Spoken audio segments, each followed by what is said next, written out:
questions along for our expert, Mike. Just by way of introduction, my name is Joe Kozlowitz. I'm the Community Engagement Manager here at Greenhouse Data. And before we get started, I'm just going to give you a really quick overview about our company. We are a data center service provider. We offer VMware cloud hosting, co-location, and managed services across the nation. We were founded in Cheyenne, Wyoming back in 2007, and since then we've spread beyond our headquarters. We have locations now 3 in Washington, as you can see, Bellingham, Everett, and Seattle. And then we have a cloud data center in Portland, Oregon, as well as Piscataway, New Jersey on the East Coast. And we also recently opened a new facility in Orangeburg, New York. All of these facilities are audited for SSAE 16 Type 2 as well as HIPAA compliance. We're also a certified B Corp, which means we're independently checked for our responsibility and commitment to the environment, local community, and employees. As an EPA Green Power Partner, we purchase renewable energy credits for all energy use across every facility. Thanks for listening to that spiel. Now let's get down to your questions. I'd like to introduce our Director of Engineering and Operations, Mike Mazarakis. Hi, Mike. Thanks, Joe. Good morning or good afternoon, everybody who's joining us on this call. It's a pleasure to speak with all of you, and I'm looking forward to answering whatever questions you might have about migrating your infrastructure into the cloud. Thanks, Mike. Just real quick, could you give us an overview of your experience with data centers and cloud environments? Sure. So I started out about 20 years ago in the early .com days doing service provider work for internet service providers and telephone companies. Over the years, I've worked for both application service providers, direct to consumer, game and web scale download businesses. I've also worked in enterprise IT security and networking, as well as with cellular networks and just standard data center co-location. So I've kind of seen a lot of the different market areas, and have been lucky to have that opportunity to see a lot of different perspectives as both the service provider and the customer. So we're going to start with some questions that we received ahead of time through our submission form. If you, at any time, attendees, have any questions you want to jump in with, feel free to put them in the chat window or in the question area from GoToWebinar. So just to get started, we have, what is the most common migration scenario that you see with users who are new to the cloud? So typically, there's a handful of common migration scenarios that you'll see. I would say the most traditional one that really got the start with the cloud was the startups. Startups and dev teams working on web scale applications, Facebook, Netflix, those types of entities. Startups generally go for the cloud because they don't want to invest capital on building out infrastructure, or they're going to be tight on the IT side. The second common one that you'll see is organizations going through a technology refresh. Many times they're sitting there looking in your server closet, and you see that you've got 5, 6, 7-year-old servers. Maybe you're running an older version of Windows or of another application, and it's come time that you can no longer get vendor support, or your hardware's starting to fail, and you're looking at refreshing the platform. At that time, a lot of people look at, is it more economical for me to capitalize this and leverage my own internal IT team, or am I better off looking to outsource the hardware side of it to an infrastructure as a service provider or a cloud provider, and then either leverage my IT team or work with consultant groups to get the application moved down to the cloud, upgraded and refreshed. You'll also see a lot of times larger organizations that are looking to reduce their IT spend. For instance, there's a lot of organizations out there with multiple data centers. The cost of running a data center is very high, and they're looking to get that compute infrastructure out from their own facilities to save on those costs. So it can definitely be a cost-saving strategy for some organizations, and it's really going to depend on what your IT resources look like internally. Great. How does moving to the cloud affect my applications, and what about my day-to-day workflow? Well, I'm going to say that for the most part, that really depends on the end user and the organization who's leveraging the cloud. Generally speaking, moving your application to the cloud requires some additional considerations in terms of security. Do you need to encrypt the connections? Do you want to use something like a site-to-site VPN? Is it a web-based application? Is HTTPS with TLS browser security sufficient to run your application remotely? What's your requirements for that? In terms of workflow, in most cases, there's a lot of tools out there that allow you in a client-server model. Usually the workflow stays pretty much the same. In a web-based model, you're able to leverage whatever the existing web connectivity is. In some cases, people want to completely outsource it, including doing things like VDI, in which case you wind up configuring your clients in order to do connections into the remote infrastructure instead. So generally speaking, it shouldn't affect your workload much. There may be a few tweaks that you need to make to your security policies, and you'll need to definitely think about how you want to handle the connectivity between your office or offices and your cloud service providers.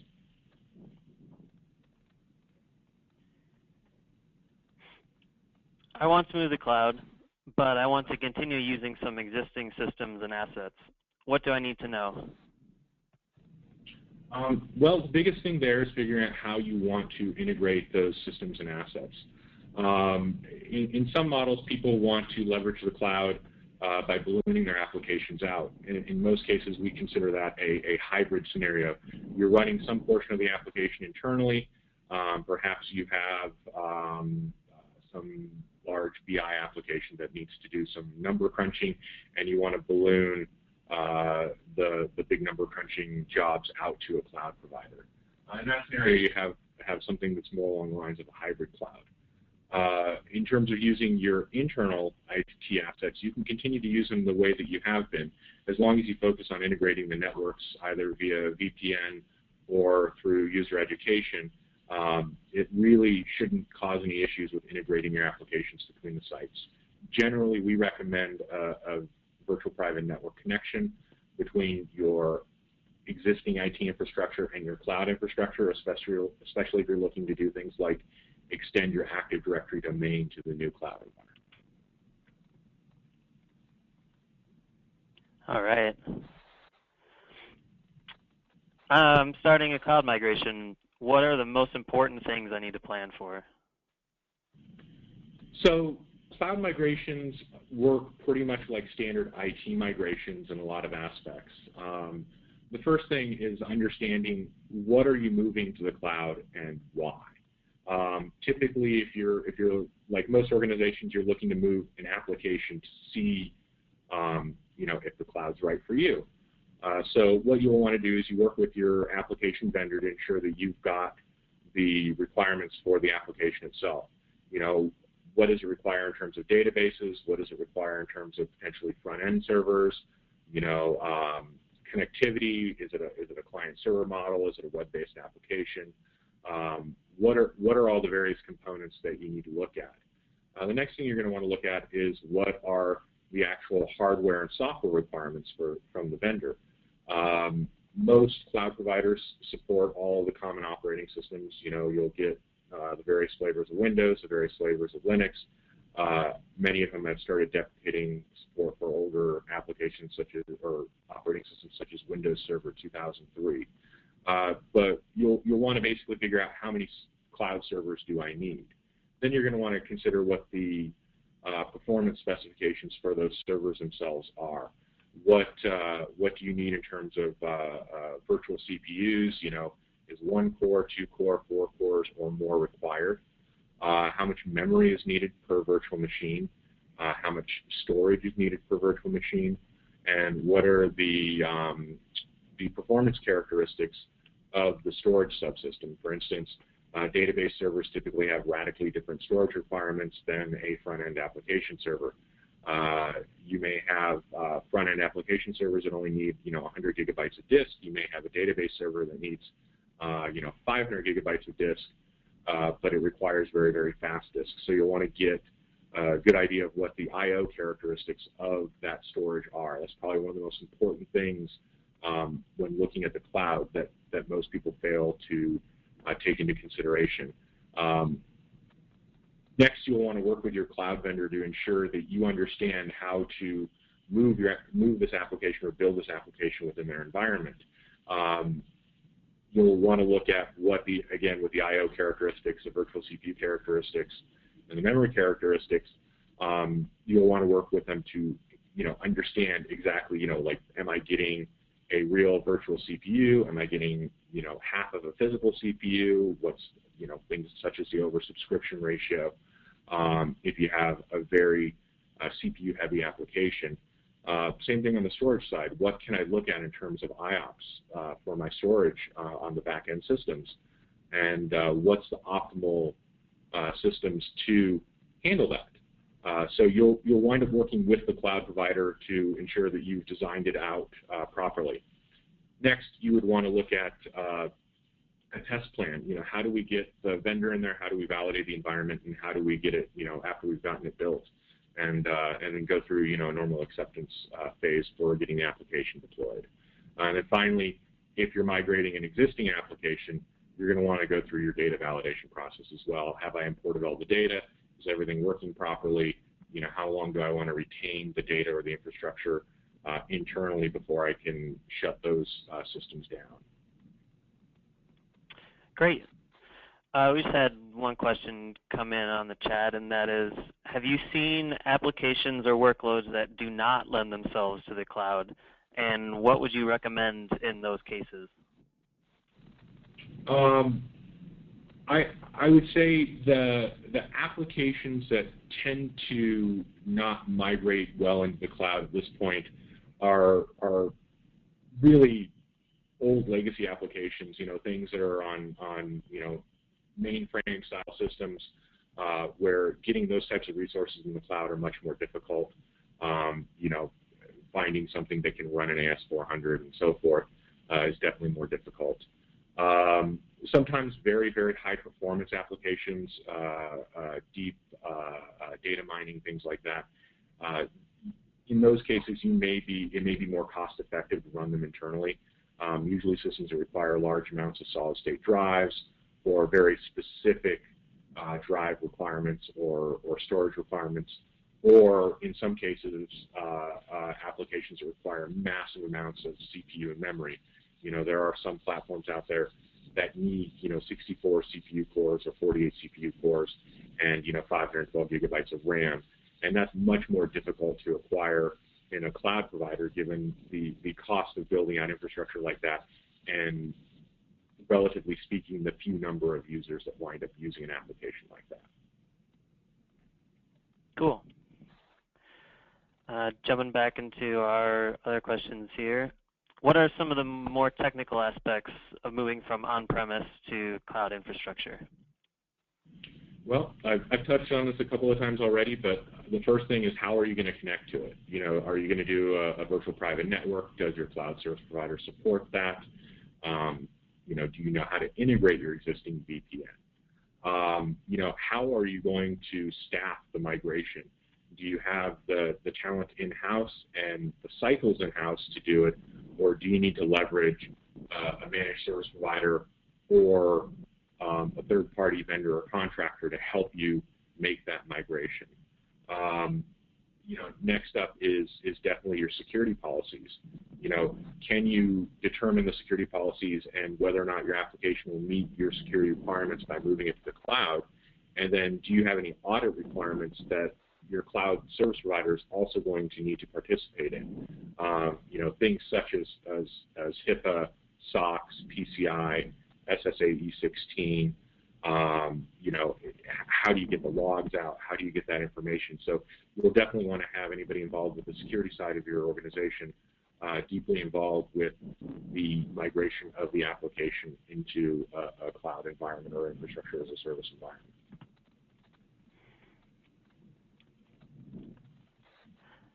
You kind of touched on this a moment ago as well, but are there any other scenarios where you would advise a company not to migrate to the cloud?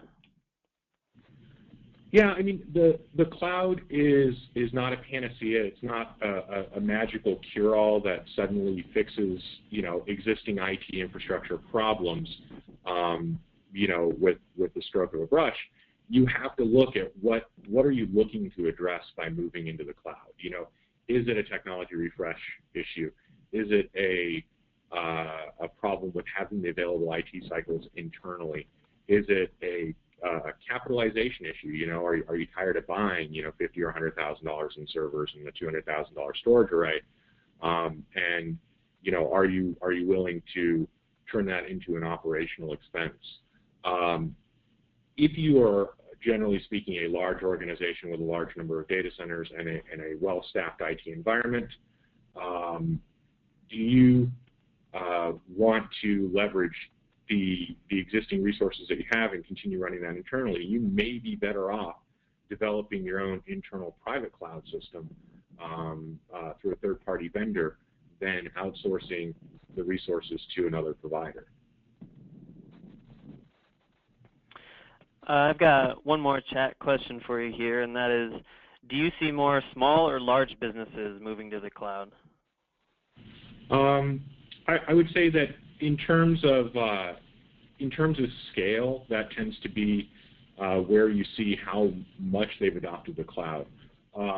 We've seen a huge adoption of the cloud on the small business side and even the medium business side. We have a lot of organizations that are, you know, 50 employees and smaller that are basically saying, you know what, I don't want to run this internally. I don't have the resources internally. I don't have, you know, a server rack in my wiring closet or the cooling or the staff on hand to do it.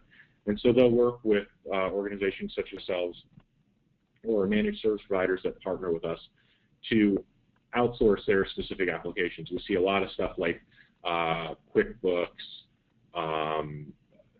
other small things like Office in VDI scenarios. They want to outsource Microsoft Office.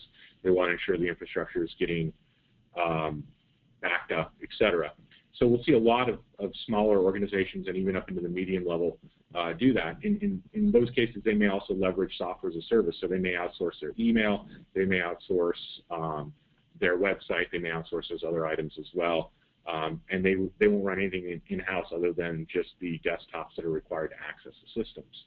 Larger organizations tend to adopt the cloud based on specific applications. You'll generally see something like, we're going to deploy a new CRM, or, you know, we're paying X number of dollars to Salesforce, and by moving to something else, we're going to save a whole bunch of money because we have, you know, 1,000 users in Salesforce, and it's time to move, you know, time to move this on for cost savings. So you'll see the medium and large enterprises generally adapted on an application or platform basis. Most organizations that are based around web scale or development heavy infrastructure generally go all cloud. It's very popular with the startups and you know, sort of like the Seattle and Silicon Valley type infrastructure. They'll just go in there, get their dev teams, spin everything up in the cloud, and launch their applications and their platforms that way. And again, the only thing they're keeping in-house is usually their internal ways of accessing the equipment, the desktops, the laptops, and then, you know, in some cases they may have their software repository or other things to keep a backup of it in case they have an issue with their specific cloud provider. I've got a more technical question here from the chat for you, and that is from Brian. He says, is it possible or difficult to extend a pre-existing private IP address into the cloud without creating a separate subnet? And his example is, we have a Class C subnet and would like to preserve an IP address by replicating a server and its IP into the cloud. We have an application that uses a hard-coded IP address and would like to use the cloud-based virtual server as a backup. So that is a little bit more difficult to achieve with a generic cloud platform. It shouldn't be an issue with a private cloud platform where you can do something such as like a layer 2 tunneled VPN. If you can extend the layer 2 portion of your network out, then you can certainly replicate that in a cloud environment. I would say, from my experience, most of the cloud-based VPN systems don't readily allow you to do that, but it is possible you could run your own VPN gateway within a cloud provider to achieve that same result. So yes, it's possible. I think that the method will require more internal engineering to determine how you're going to make that connectivity. But you know, getting something for Windows that does something like a layer 2 VPN, and if you have a way to basically spin up that IP address when you need it, that's a great way to do it. Another good option is looking at software like DoubleTake. DoubleTake works by replicating servers between each other, and when you reach a problem where, hey, my primary server's down and I need to activate this somewhere else, you're able to essentially click a button and the server at the other location will take on all the characteristics of the server that you're mirroring. Awesome. Let's see if we've got anything else.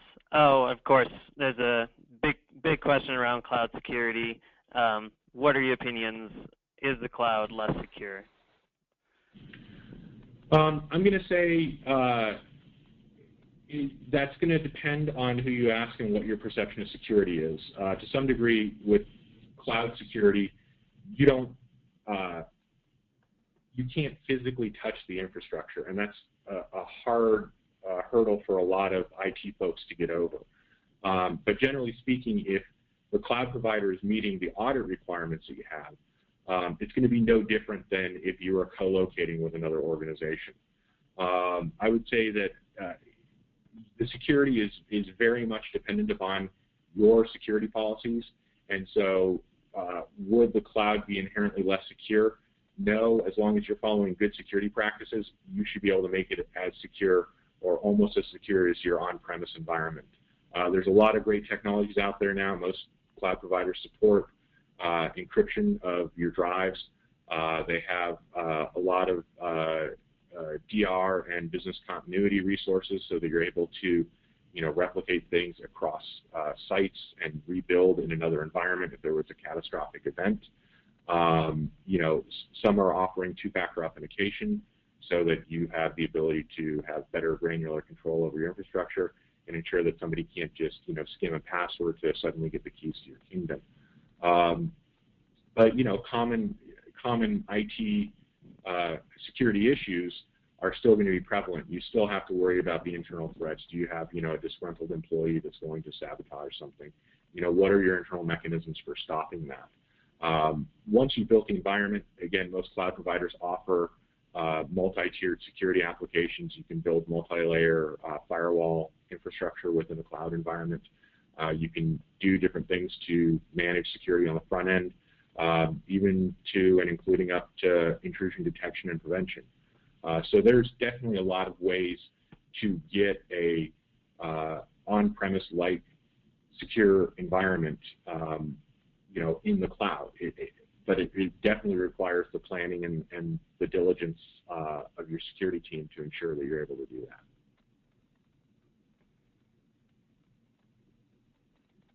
All right. Well, that's all of the pre-seed questions that we had that were submitted ahead of time. If anyone has anything else they want to ask, feel free. I'll just give you a moment here to jump in on the question or the chat window there and pop it in. Otherwise, if you have any additional questions that you think of, as soon as we exit this, feel free to email Mike here or get on our chat or give us a call on the website.